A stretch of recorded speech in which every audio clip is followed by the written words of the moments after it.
안녕하십니까. CEO의 빛의 서진우 본부장입니다. 지난 한 달가량 굉장히 바쁘게 보냈습니다. 복지기금 설립도 계속 했었고, 그리고 결산 대비해서 가결산들도 봐드리고, 그리고 배당이라든가 여러 가지 주가 조절에 대해서 굉장히 많이 바쁜 한 달을 보냈습니다. 그래서 방송도 굉장히 오랜만에 올리네요. 그래서 오늘은 상위 1% 부자 회사만이 아는 법인 결산의 비밀이라는 주제로 방송 시작하도록 하겠습니다.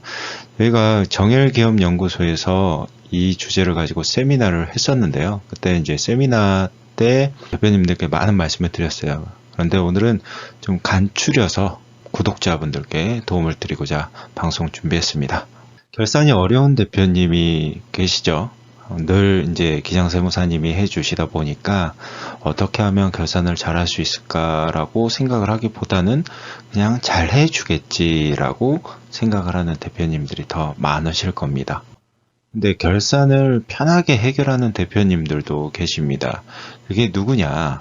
바로 기장세무사님을 100% 믿지 않고 그냥 대표님 스스로 이제 결산을 해야 되는데 우리 올해는 매출이 어떻게 일어났고 그리고 이제 앞으로 계획은 어떻게 할 수 있냐 이런 부분들을 고민하시는 대표님들이 바로 그분들이십니다. 자, 법인 결산 시 체크사항입니다. 법인 결산 시 체크사항 총 3부에 걸쳐서 방송을 할 예정이고요. 2023년 계획 정하기 그리고 순이익 조정, 부채 비율 조정 그리고 잉여금 관리와 2022년 배당하기, 그리고 가지급금 정리, 자본금 맞추기 이런 주제로 방송을 할 예정입니다. 그래서 오늘은 2023년 계획, 많은 대표님들께서 계획을 따로 세우지 않으시는 것 같아요. 어떤 계획이냐? 바로 이제 내년에 우리 회사가 어떤 목적으로 운영을 할 건가에 대한 간단한 계획 정리입니다.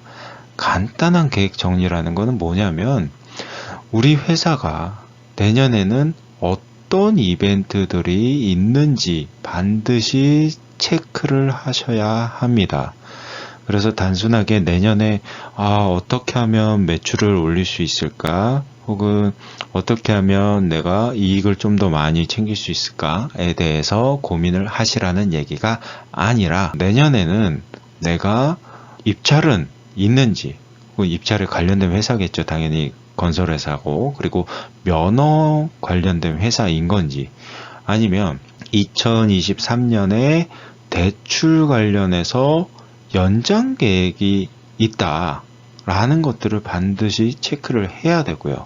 그리고 11월, 12월 달에 반드시 가결산을 해야 되는 이유가 이런 이제 입찰에 관련된 부분, 상환에 대한 부분도 있지만 지배구조의 계획이 있는가. 그래서 가업 승계 관련해서 주식 이동을 할 예정이 있는 대표님, 그리고 투자 지분에 대해서 회수를 할 계획이 있는 대표님, 혹은 차명 주주가 있는데 회수를 해야 되는 대표님들이 계시면 반드시 2023년에 내가 이런 일들을 계획을 하니까 이번 연도에 순이익을 어떻게 조정을 해야겠다.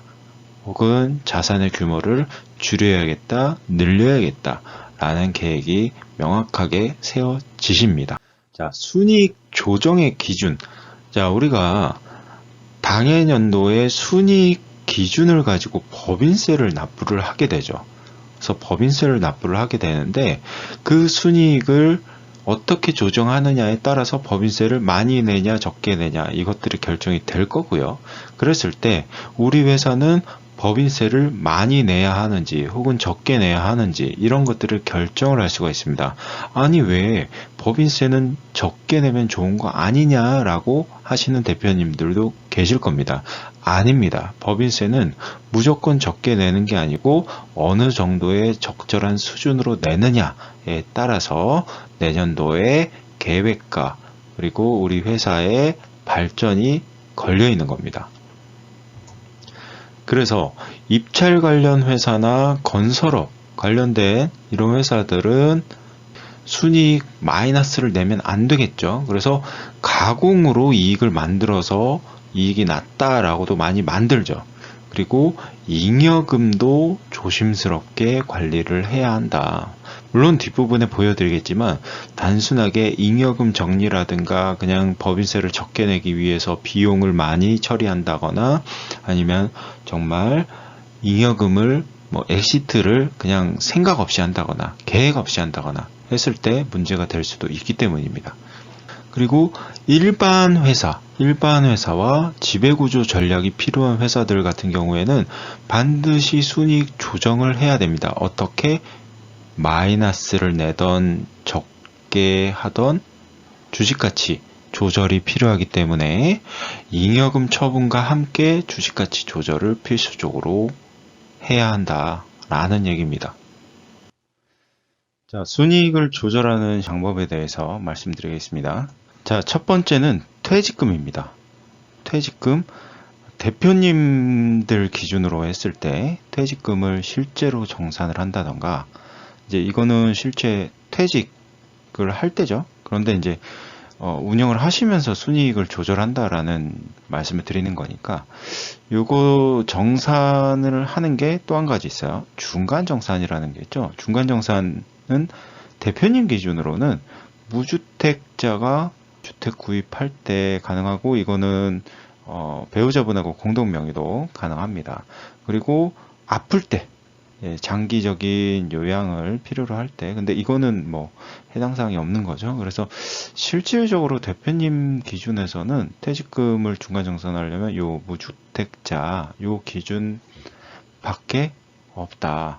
그런데 이제 우리가 회사를 매각을 한다거나 했을 때는 이게 중간 정산이 가능합니다. 그러니까 여러 가지 전략이 있겠죠. 그런데 지금은 법인을 운영하시면서 하는 거 말씀을 드리는 거니까 매각은 말씀 안 드리는 걸로 하겠습니다. 두 번째는 재고에 대한 조정입니다. 재고 조정을 잘해서 법인세를 2월 시키는 건데, 사실 올해 10억 정도의 재고를 더 잡았다 라고 했을 때 어떻게 보면 가상일 수 있죠. 근데 나중에 다시 다 처리를 해야 되기 때문에 처리 방법은 여러 가지가 있습니다. 그래서 재고를 올해 많이 잡고 내년에 이제 매출이 일어난 걸로 만들어서 내년에 세금을 많이 내는 그런 방법이 있는데, 사실 실질적으로 세금이 줄어드는 건 아니죠. 다만 이거를 폐업할 때까지 가지고 간다라고 했을 때는 이게 이제 자녀 재산으로 처리를 한다거나, 이제 실제로 이거를 있다라고 해서 처리를 할 때 좀 실사가 나옵니다. 실사가 나오는데 그냥 자녀 재산 처분한 걸로 해서 계산을 하면 됩니다. 그리고 금융상품 요즘 법인 대표님들 보험 상품 같은 거 많이 가입하시죠? 경영인 정기보험이라든가 아니면 우리 근로자분들을 위해서 가지고 있는 그런 복리후생에 관련된 상품이라든가 그런 것들에 대해서 비용 처리를 할 수 있죠. 그리고 근로자분들 이제 DB로 들어갈 때 퇴직금이죠. 퇴직금 여기서 들어갈 때도 일부는 비용 처리가 가능합니다. 그래서 그런 것들 적절히 잘 활용을 하셔야 한다라는 거고요. 그리고 또 뭐가 있을까요? 제가 앞에서도 한번 말씀드렸던 내용입니다. 네. 자, 사내근로복지기금 설립이 되어 있는 회사 같은 경우에는 복지기금으로 출연을 해서 100% 비용 처리를 받는다라는 겁니다. 그래서 이게 법인세법 시행령 제19조 손비의 범위라고 해서 여기 보시면 사내근로복지기금, 공동근로복지기금, 그래서 이렇게 출연을 하게 되면은 손비 인정을 100% 해준다라고 이제 법이 개정이 된 거죠. 2021년에 2월에 개정이 됐습니다. 그래서 이 부분도 복지기금을 설립하신 대표님들은 이 방법도 쓸 수 있다. 그런데 혹시 지금 막 이제 가계산을 하다 보니까 올해 이익이 너무 많이 날 것 같아. 너무 많이 날 것 같아서 복지기금을 지금 빨리 만들어야 된다라고 하시는 대표님들 계시면 조금 진정하시길 바라겠습니다. 올해는 올해 안에 설립하는 거는 조금 힘들 것 같습니다. 네, 지금 시작해야 이제 2달 정도, 평균적으로 2달 정도 소요가 되는데, 지금 시작하신다 한들 내년 1월 정도에 설립이 마무리가 되겠죠. 그래서 만약에 지금 복지기금을 설립을 하시게 되면 내년 설날부터 바로 우리 직원분들에게 복지를 해 주실 수 있다라는 거는 있습니다. 그런데 올해 이제 비용 처리를 하기 위해서 이렇게 복지기금을 설립을 지금 한다 라고 하는 거는 안 맞습니다. 그래서 제가 지난 방송에서도 그리고 지난번 세미나에서도 계속 말씀드렸던 부분이기 때문에 이건 넘어가겠습니다. 자, 복지기금에서 받은 것도 다 세금이 없죠. 자, 부채 비율. 부채 비율은 적으면 좋을까요? 부채 비율이 높으면 좋을까요? 네, 맞아요. 부채 비율은 적을수록 좋습니다. 그런데 사업을 하시다 보면 어쩔 수 없이 은행에서 대출을 받거나 여러 가지 신보기고, 기보, 중진공 그리고 여러 가지 자금들을 쓰게 되죠. 그랬을 때 부채 비율이 이렇게 늘어나는 구조를 가지고 있습니다. 자, 그럼 우리 건설업부터 한번 볼까요? 건설업 평균 부채 비율 표입니다. 그래서 이거는 공시되어 있는 자료이기 때문에 제가 가져온 거고요. 그리고 여러 가지 항목들 있죠. 뭐 포장, 실내건축, 금속, 지붕, 뭐 도장 이런 게 이제 입찰을 하게 될 때 전문공사 입찰용이죠. 입찰을 하게 될 때 요 부채 비율과 유동 비율을 보게 됩니다. 그래서 내년도 입찰을 한다라고 했을 때 요게 물론 이제 건설업 하시는 대표님들은 저보다 이걸 더 명확히 알고 계시겠죠. 근데 간혹 놓치는 분들이 계시기 때문에 말씀드리는 거고요. 이게 2022년 7월 1일 날 공시가 됐고 내년도 6월 30일까지 입찰 공고분까지 적용을 받는다라는 거고요. 그리고 종합건설회사 같은 경우에는 부채 비율 92.27%, 유동 비율 147.17%까지 입찰 공고분 적용을 한다라고 되어 있습니다. 그래서 부채 비율을 반드시 잘 정리를 하셔야 되고요. 그리고 업종별 정책자금 관련된 내용입니다. 업종별 융자 제한 부채 비율입니다. 그래서 쭉 평균 부채 비율이 있어요. 업종별로 이렇게 되어 있고요. 이제 사업자 등록 코드가 있죠. 그래서 이런 부분들도 반드시 체크를 해야 된다. 내년에 대출을 받아야 된다거나 혹은 정책자금 신청을 해야 된다거나 라고 했을 때는 이 제한부채 비율을 봐야 된다 라는 겁니다. 그래서 500%, 뭐 475% 이렇게 막 있죠. 이게 이제 이거 넘어가면 안 된다 라는 얘기입니다. 자, 부채 비율 관리 실 사례입니다. 자본금 10억인 회사고요. 잉여금이 20억 정도 있어서 자본이 30억, 그리고 부채 30억, 자산이 총 60억인 회사입니다. 그러면 부채 비율은 내가 가진 자본과 부채가 똑같기 때문에 100% 지금 부채 비율을 보유하고 있죠. 그런데 제가 조심하라는 게 이겁니다. 간혹 이제 뭐 이익 소각이든 아니면 뭐 자사주든 뭐든 이제 엑시트를 한다라고 해가지고 이익 소각을 6억을 했어요. 그럼 잉여금에서 6억이 빠집니다. 그래서 잉여금에서 6억이 빠지니까 자본이 24억이 되는 거고요. 그랬을 때 부채 비율이 125%까지 늘어나게 됩니다. 물론 25% 늘어나는 건 별게 아니죠. 그런데 이 회사 같은 경우에 뭘 했냐? 또 퇴직금도 9억을 정산을 했어요. 퇴직금 9억을 정산하고 났더니 자본이 잉여금이 이제 5억이 남아서 자본 더하기 잉여금 5억 해가지고 자본이 15억으로 빠졌고요. 그리고 나서 부채 비율이 200%가 된 회사가 있습니다. 물론 이제 이 정도 부분은 이제 어느 정도까지는 조절이 가능해요. 그러면 조절이 가능한데 이렇게 계획 없이 이익 소각과 퇴직금을 정산을 해버려서 문제가 된 회사가 있었습니다. 자, 두 번째는 참 심각한 사례인데요. 자본금이 5천만 원이면 회사고요. 그리고 나머지 잉여금이 14억 5천만 원 정도가 있어서 부채는 30억 이렇게 보유하고 있는 회사입니다. 그래서 부채 비율은 이렇게 200%를 이제 형성을 하고 있었는데 여기에 또 생각 없이 이익 소각 7억을 한 거예요. 이익 소각 7억을 한 겁니다. 그런데 여기서 이익 소각 7억을 하니까 15억에서 8억으로 이제 자본이 줄어들겠죠. 그래서 부채 비율이 375%까지 올라갔고요. 여기도 생각 없이 또 퇴직금 7억 받았습니다. 그래서 어떻게 됐을까요? 부채 비율이 3000%까지 3000%까지 여기는 건설회사는 아닌데 건설 관련 회사였어요. 건설 관련 회사. 그러니까 같이 건설 회사들이 같이 이 회사랑 같이 무언가를 해야 되는데 이런 것들이 걸리는 거죠. 그래서 좀 문제가 많았던 그런 회사가 있었습니다. 자, 가수금 재무구조 개선 실사례입니다. 신규 법인을 대표님께서 설립을 하셨어요. 근데 운영 자금이 부족을 한 거죠. 부족했던 거죠. 법인 운영 자금이 부족해서 대표님이 개인 대출을 받았습니다. 왜? 신규 법인이기 때문에 대출이 조금 어려웠어요. 일반적으로 정책자금 받을 수 있는 업종도 아니었고, 그래서 대표님께서 개인 대출을 받고 그 다음에 가수금으로 법인에 입금을 하게 되죠. 그리고 나서 법인을 운영을 하다가 봤더니 아주 좋은 기회가 있어서 법인에서 건물을 매입할 수 있는 기회가 생긴 거예요. 그래서 건물을 매입을 합니다.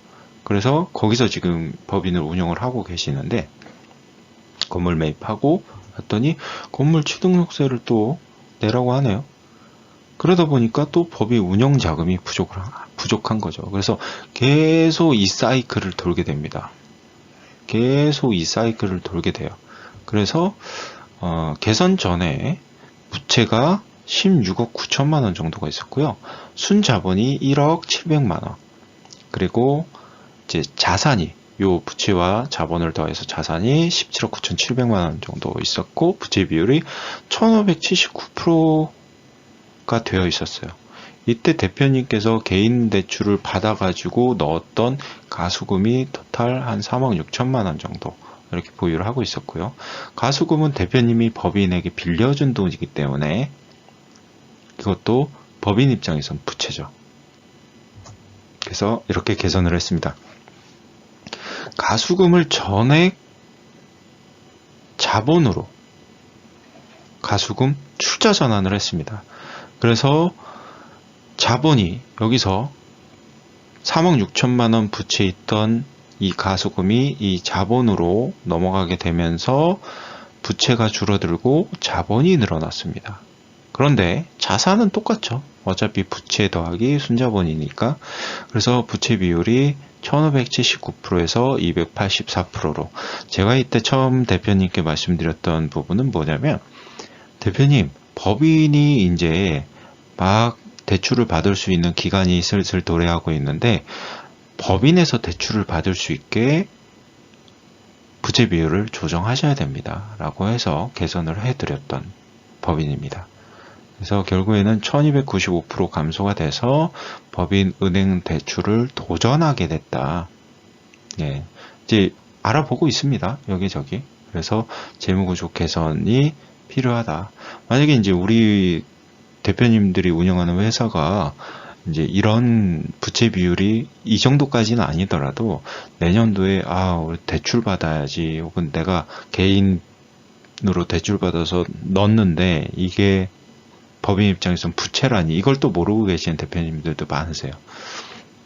그러다 보니까 내년도 계획이 실제적으로 그런 계획도 없었던 거죠. 내년도에 계획이 없었던 겁니다. 그래서 이런 부채 비율을 좀 개선을 해줄 필요가 있다. 가수금이 아니더라도 어느 방법을 통해서 부채 비율은 개선을 해줘야 된다라는 게 제가 말씀드리는 중요 내용입니다. 자, 오늘 일단 순이익 조절하는 방법과 왜 조절해야 되는지 그리고 부채 비율을 왜 정리해야 되는지에 대해서 말씀을 드렸고요.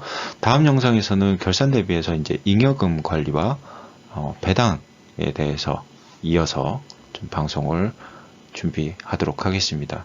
자, 오늘 방송 도움이 되셨다면 좋아요와 구독, 알림, 그리고 공유 마구마구 부탁드리겠습니다. 그리고 상담을 원하시는 대표님들은 우측 상단에 상담 전화번호 있으니까 언제든지 연락 주시면 도움되는 말씀 드리도록 하겠습니다. 그리고 대표님들 반드시 상담 전화를 주시고 제가 명함 보내주세요 라고 하면 명함을 보내주시기 바랍니다. 안 그러면 나중에 다시 연락드리기가 어렵습니다. 네, 오늘 방송 여기까지 마치도록 하겠습니다. 감사합니다.